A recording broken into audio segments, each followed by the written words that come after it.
నమస్తే సుధాకర్ గారు. నమస్తే అండి కిషోర్ గారు. సుధాకర్ గారు, ఈరోజు మనం మాట్లాడాల్సినటువంటి ముఖ్యమైన అంశం ఆ జోగి రమేష్ కుటుంబ కథా చిత్రం గురించి. నిన్న అందరికీ ఆశ్చర్యం, పెళ్ళైన మొదటి నెల నుంచే కొత్త కోడలి మీద వేధింపులట. ఎవరైతే ఇప్పుడు ఆరోపణలు ఎదుర్కొంటున్నారో జోగిరాజు, ఇతనే గతంలో అగ్రిగోల్డ్ కేసులో కూడా, అగ్రిగోల్డ్ భూములు కొట్టేసినటువంటి కేసులో కూడా ఉన్నాడు. ఆ జైలుకు, బహుశా జైలుకు కూడా వెళ్ళొచ్చినటువంటి పరిస్థితి అయితే గతంలో ఉంది. ఇప్పుడు తాజాగా 11 మంది మీద కుటుంబ గృహహింస కేసు. మొదటి నెల నుంచే బెదిరిస్తున్నారు, మొదటి నెల నుంచే హింసిస్తున్నారు, మొదటి నెల నుంచే వేధింపులకు గురి చేస్తున్నారు, ప్రాణాపాయం కూడా ఉంది, చంపే ప్రయత్నం చేస్తున్నారని చెప్పేసి కూడా చాలా దారుణమైనటువంటి ఆరోపణలు అయితే వచ్చాయి. అంటే అందరికీ శకునం చెప్పే బల్లి కుడితొట్లో పడ్డట్టుగా ఈ జోగి రమేష్ లెగిస్తే పవన్ కళ్యాణ్ మీద, లెగిస్తే చంద్రబాబు ఫ్యామిలీ మీద, ఒంటి కాలు మీద లేచేటటువంటి ఈ వ్యక్తులు ఈ రోజు ఈ సంఘటన తర్వాత తల ఎక్కడ పెట్టుకోవాలంటారు? అదేనండి, బేసిక్ గా ప్రజాప్రతినిధులుగా ఉండి 10 మందికి ఆదర్శంగా ఉండాల్సిన వ్యక్తుల కుటుంబాల్లోనే ఇలాంటివి రావటం అనేది కొద్దిగా దురదృష్టకరమే. ఒక రకంగా ఏంటంటే, మిగతా వాళ్ళు మాట్లాడితే సరే రాజకీయం అనుకోవచ్చు, పొలిటీషియన్స్ మాట్లాడితే రాజకీయం అనుకోవచ్చు. కానీ స్వయంగా వాళ్ళ ఇంట్లో మనిషే వెళ్ళి కేసు పెట్టింది అంటే, అందులోనూ జోగి రమేష్ ఫ్యామిలీ మీద కేసు పెట్టడం అంటే చిన్న విషయం కాదు. ఎంతో నచ్చజెప్పుంటారు, ఎంతో వారించుంటారు, ఎంతో ఓపిక పట్టుంటారు. ఎందుకంటే వాళ్ళు ఏమి ఆషామాషి వ్యవహారం కాదు, గొప్పని పరిగెట్టుకెళ్లి స్టేషన్ లో కేసు పెట్టడానికి. ఎందుకంటే జోగి రమేష్ అనే వ్యక్తి ఇన్ఫ్లుయెన్స్ ఉన్న వ్యక్తి. అలాంటి వ్యక్తి మీదే కేసు పెట్టారు అంటే, కేసు పెట్టి అంటే పెళ్ళై 14 నెలలు అయిన తర్వాత ఇప్పుడు విషయం బయటకు వచ్చింది. కానీ అందులో స్పష్టంగా చెప్పింది ఏంటి, మొదటి నెల నుంచే వేధింపులు మొదలయ్యాయంట. నాకు అర్థం కాని విషయం ఏంటంటే, జోగి రమేష్ ఫ్యామిలీ అనేది చాలా పెద్ద ఫ్యామిలీ. మీరు అన్నట్టుగా ఇందాక మాట్లాడితే ఆయన బయట అందరి ఫ్యామిలీల గురించి ఆయన మాట్లాడతారు. సరే తప్పో ఒప్పో పక్కన పెట్టి అందరి ఫ్యామిలీల గురించి ఆయన మాట్లాడతాడు. అలాంటిది ఆయన ఫ్యామిలీలో ఆయన పెద్ద కోడలు వెళ్ళి ఆయన మీద, మళ్ళీ ఆయన కుమారుడి మీద కేసు పెడితే సరే ఏదో భార్య భర్తల మీద చిన్న చిన్న ఉన్నాయి అనుకోవచ్చు. కానీ అక్కడ గృహహింస కేసుతో పాటు హత్యాయత్నం కేసు కూడా పెట్టింది. నన్ను ఒక ఇంట్లో పైన ఒక గదిలో నన్ను బంధించేసి ఎవరిని కలవనివ్వలేదు, అదేమని ప్రశ్నిస్తే నువ్వు 5 కోట్లు తీసుకొస్తేనే తప్ప నిన్ను కాపురానికి రానివ్వమని చెప్పారని చెప్పి స్వయంగా కోడలు పెట్టిన కేసు. ఇదేమి మనం చేస్తున్న విమర్శలుగా, సాధారణంగా ప్రతి కుటుంబంలో ఏదో చిన్న చితక కలహాలు ఉంటాయి. కానీ జోగి రమేష్ లాంటి వ్యక్తి మరి 5 కోట్ల రూపాయలు డిమాండ్ చేయడం అనేది చిన్న విషయం కాదు. అలాగే పెళ్ళైన నెల నుంచే వేధింపులు అంటే అసలు వాళ్ళ ఇంటెన్షన్ కూడా ఏంటో అర్థం కావట్లేదు. ఇప్పుడు మీరు అన్నట్టుగా పవన్ కళ్యాణ్ గారి మీద ఈయన ఒంటికాల మీద లెగిస్తాడు. పవన్ కళ్యాణ్ ని రాజకీయంగా విమర్శించడం వేరు, ఆయన భార్యల గురించి పదే పదే పదే పదే విమర్శించినటువంటి వ్యక్తి. కానీ పవన్ కళ్యాణ్ గారి మీద ఎవరు కూడా కేసు పెట్టలా. ఆయన చట్ట ప్రకారం పెళ్లి చేసుకున్నాడు, విడాకులు ఇచ్చారు, పెళ్లి చేసుకున్నారు. అదంతా లీగల్ గా చట్ట ప్రకారం జరిగింది తప్ప పవన్ కళ్యాణ్ అనే వ్యక్తి నన్ను ఇబ్బంది పెట్టాడనో, లేదా ఆయన నన్ను బెదిరించాడనో, భయపెట్టాడనో, వరకట్నం అడిగాడనో ఇప్పటి వరకు ఎక్కడ ఆయన మీద ఎలిగేషన్స్ లేవు. మరి ఈ రోజు స్వయంగా జోగి రమేష్ ఇంట్లో తన పెద్ద కోడలు పెట్టింది, బహుశా తెలంగాణ అనుకుంటా వాళ్ళది. సో ఆవిడే కేసు పెట్టింది. వాస్తవానికి మధ్యవర్తులు పాపం రాజీ ప్రయత్నం చేస్తే మధ్యలో కొంతకాలం వెళ్ళిందంట. వెళ్ళిన తర్వాత వేధింపులు ఎక్కువైపోయాయి. అంటే మరి అంత అంటే మహిళలంటే చిన్న చూపా, లేదా నిజంగానే ఆయన డబ్బు కోసం ఏమన్నా కక్కుర్తు పడ్డాడా అనేది ఆయనకే తెలియాలా. అందులో జోగి రమేష్ ఒక్కడే కాదు, ఆయన కుమారుడు ఉన్నాడు, కూతురు ఉంది, తమ్ముడు ఉన్నాడు, తమ్ముడు పిల్లలు ఉన్నాడు, తమ్ముడి భార్య ఉన్నారు. అంటే ఎంటైర్ ఫ్యామిలీ మొత్తం మీద కూడా కేసు పెట్టిందంటే నాకు తెలిసి ఎప్పటి నుంచి ఆవిడ మనోవేదన అనుభవిస్తుందో ఒకసారి ఆలోచించండి. సాధారణంగా మనకు తెలుసు, ఆ కుటుంబాల్లో కలహాలు వస్తే పెద్దలు కూర్చోబెట్టి సెటిల్ చేసేస్తారు.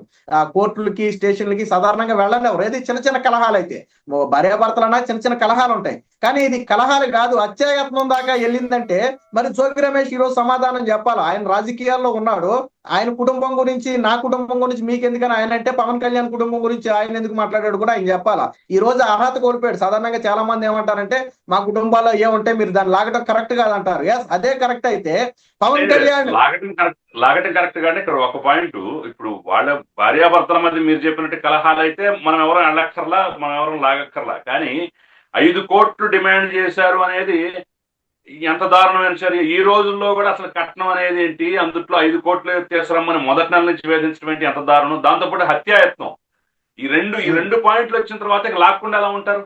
సమాజమైనా లాక్కుండా ఎలా ఉంటుంది, లేదంటే ఆ అమ్మాయినా లాక్కుండా ఎలా ఉంటుంది?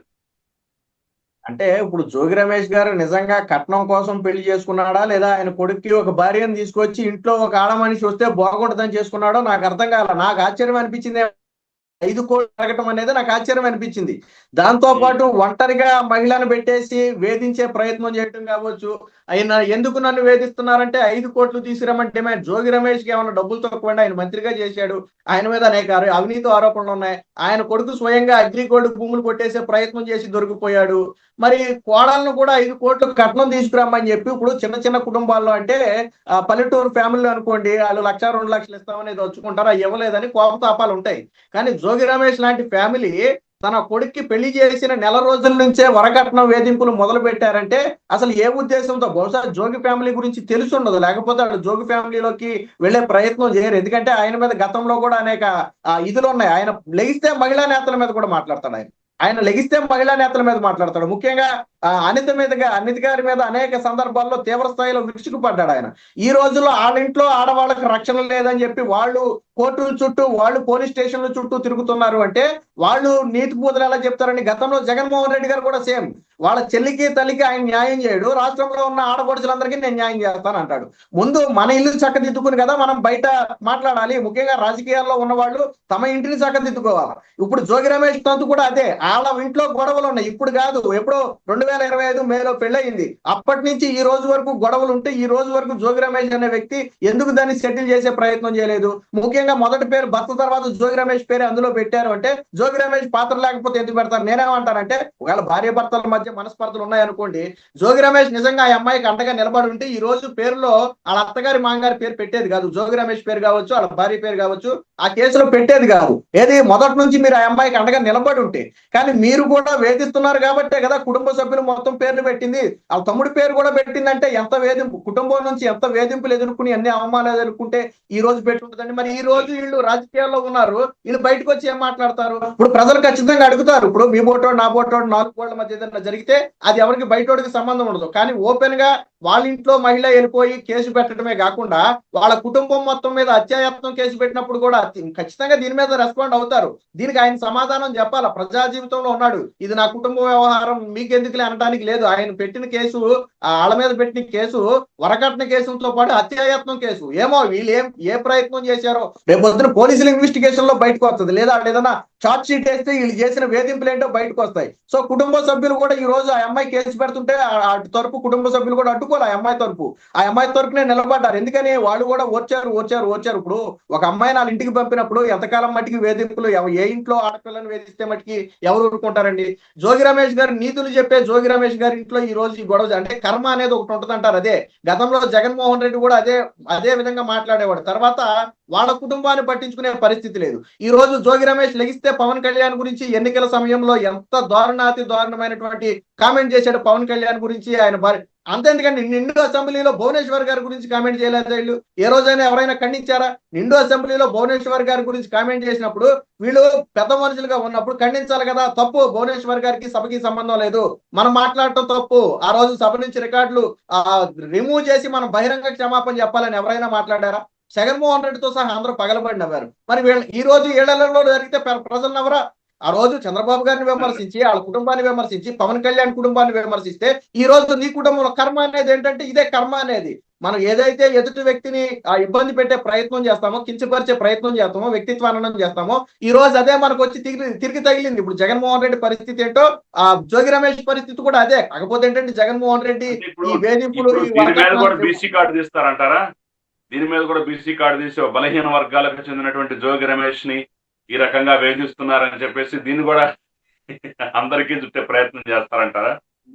నిజంగా జోగి రమేష్ బీసీ కార్డు తీస్తే అదే బీసీలు మొహం మీద క్యాంటీన్ చూస్తారు. ఏ బీసీ మట్టికి ఏ కుటుంబంలో ఏ మహిళలు వేధిస్తారండి? ఇప్పుడు బీసీ కార్డు బయటకు తీస్తే బీసీలు అందరూ వాళ్ళ ఇంట్లో ఆడవాళ్ళలో లేకపోతే కోడళ్ళకు వచ్చిన వాళ్ళలో వేధించి వరకట్న వేధింపులు చేసి లేదా అత్యాయత్నాలు చేస్తే బీసీ సంఘాలు సమర్థిస్తాయా? లేదా ఏ బీసీ మట్టికి జోగి రమేష్ చేసింది కరెక్ట్ అని చెప్తాడండి? నిజంగా బీసీ కార్డు తీస్తే బీసీలే మొహం మీద కాంట్రీని చూసి రేపు పొద్దున ఎప్పుడు నువ్వు బీసీ అని బయట చెప్పుకోవద్దు, బీసీ కార్డు తీయొద్దు అని చెప్పి బీసీ సంఘాలే హెచ్చరిస్తాయి. ఎందుకంటే ఇదేమి రాజకీయం కాదు. నేను మొదట్లోనే చెప్పా, మనం మాట్లాడేది రాజకీయం కాదు, రాజకీయాలకు అసలు సంబంధం లేనటువంటి విషయం. నా భయం ఏంటంటే దీంట్లో చంద్రబాబు గారి పాత్ర, లోకేష్ పాత్ర ఉందని అంటారు. ఎందుకంటే వివేకానంద రెడ్డి హత్య కేసులో సర్వరోగ నివారిణి సుధాకర్ గారు, సర్వరోగ నివారిణి జుందా తిలిస్మాత్ అన్నట్టుగా ఇప్పుడు ఆ ఒక్క మాట రేపు చంద్రబాబు లోకేష్ పాత్ర ఉందంటే అయిపోయి ఏముంది. అంటే వీళ్ళ స్ట్రాటజీ అదేనండి. గతంలో జగన్మోహన్ రెడ్డి గారు ఏమన్నారు, వివేకానంద రెడ్డి హత్య కేసులో తన కూతురు పోరాడుతుంటే చంద్రబాబు పాత్ర ఉందన్నారు. తర్వాత షర్మిల పార్టీ పెట్టుకుని ఆయన యాంటీగా మాట్లాడుతుంటే చంద్రబాబు పాత్ర ఉందన్నారు. అంటే వాళ్ళ అలాగే విజయమ్మ ఏదో గతంలో రాజశేఖర రెడ్డిని జగన్మోహన్ రెడ్డి మీద కోర్టులో కేసు వేస్తే దీని వెనక చంద్రబాబు నాయుడు కుట్ర ఉందన్నారు. అంటే వాళ్ళ ఇంట్లో జరిగిన ప్రతి దానికి చంద్రబాబు నాయుడు గారిని లింక్ పెట్టారు. ఇప్పుడు నా భయం కూడా అదే. ఇప్పుడు బహుశా ఇందులో కూడా చంద్రబాబు గారి పాత్ర ఉంది.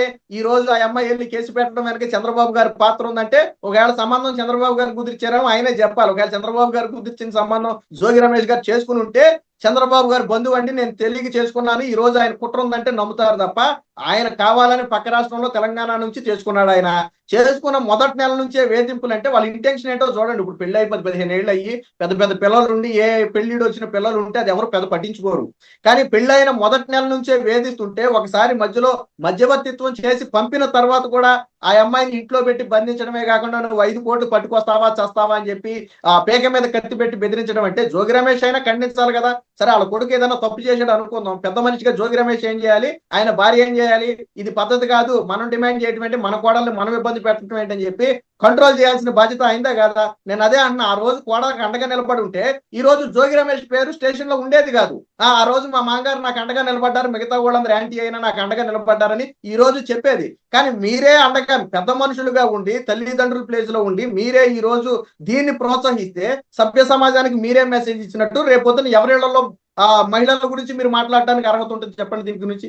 ఖచ్చితంగా ఇప్పుడు ఇందులో ఉన్నటువంటి జోగి రాజీవ్ గాని లేదంటే జోగి రమేష్ గాని జోగి రమేష్ తమ్ముడు గాని వీళ్ళు ఈ బ్యాచ్ మొత్తం రకరకాల కారణాల చేత రకరకాల కేసుల మీద జైలుకి వెళ్ళి రిమాండ్ మీద నెలల తరబడి జైల్లో గడికి వచ్చిన వాళ్ళు ఈ మనుషులు. వీళ్ళేమో సొంత పోసలు కాదు. బహుశా మరి పెళ్లికి ముందే అతను రాజీవ్ వెళ్ళాడా లేదంటే పెళ్లి తర్వాత వెళ్ళాడా అనేది మనకు తెలియదు. కానీ మొత్తానికి ఈ అంతా జైలుకి వెళ్ళి వచ్చిన వాళ్ళే కదా. అయినా సరే ఆ బుద్ధి మారలేదు.